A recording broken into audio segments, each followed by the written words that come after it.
श्रीराम समर्थ. कर्तेपणाचा अभिमान नसावा. विषयात राहून परमात्म्याची भक्ती होईल का? विषय सोडल्याशिवाय मी भक्ती करतो असे म्हणणे चुकीचे आहे. विषय आहेत तिथे भक्ती नाही आणि भक्ती आहे तिथे विषय नाहीत. भक्त म्हणजे भगवंताचे होऊन राहणे. त्याला शरण गेल्याशिवाय त्याचे होताच येत नाही. अभिमान ठेवून आपल्याला कधीच भक्त होता येत नाही.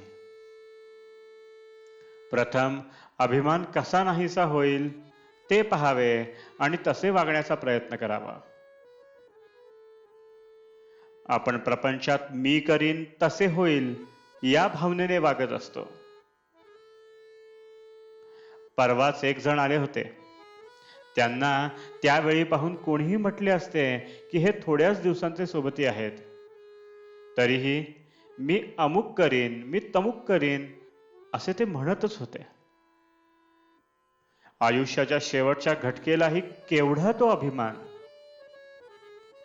म्हणून सांगतो की मी करतो ही भावना टाकून देऊन सर्व काही तोच करीत आहे आणि त्याची इच्छा असेल तोपर्यंत आपल्याकडून तो करवून घेत असतो ही भावना ठेवून वागावे. त्याप्रमाणे वागू लागले म्हणजे आपोआपच विषयाची आसक्ती कमी होऊ लागते. मी करता आहे ही भावना गेल्याशिवाय परमार्थ करता येणे शक्यच नाही. कोणतेही कर्म केले म्हणजे अमुक एक फळ मिळेल म्हणून वेदांत सांगितले आहे.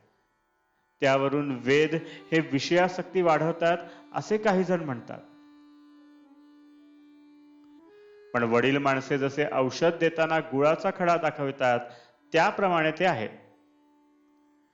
माणसाने फळाच्या आशेने तरी कर्म करायला लागावे.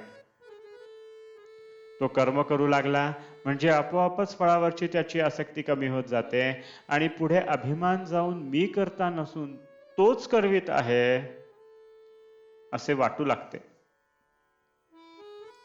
मग तो जे कर्म करील ते देवाला आपोआप अर्पण होते. संकट आले म्हणजे आपण देवाला नवस करतो.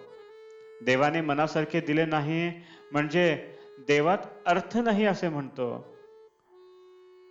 पण देवाला फसवणे शक्य आहे का?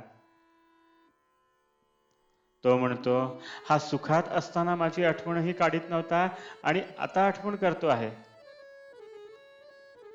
वास्तविक देवाने आपल्याला पावावे असे आपण काय केले आहे? म्हणून केव्हाही देवाला फसवू नये, कारण देव फसला न जाता आपलीच फसगत होते. आपण प्रपंचासाठी रोज इतके काबाड कष्ट करतो, परंतु दिवसातून एखादा तास तरी देवाकरिता खर्च करतो का हे आपल्याशीच विचार करून पाहावे. आजचे बोधवचन, जोपर्यंत विषयाची आस तोपर्यंत नव्हे भगवंताचे दास. जानकी जीवन स्मरण. जय जय राम.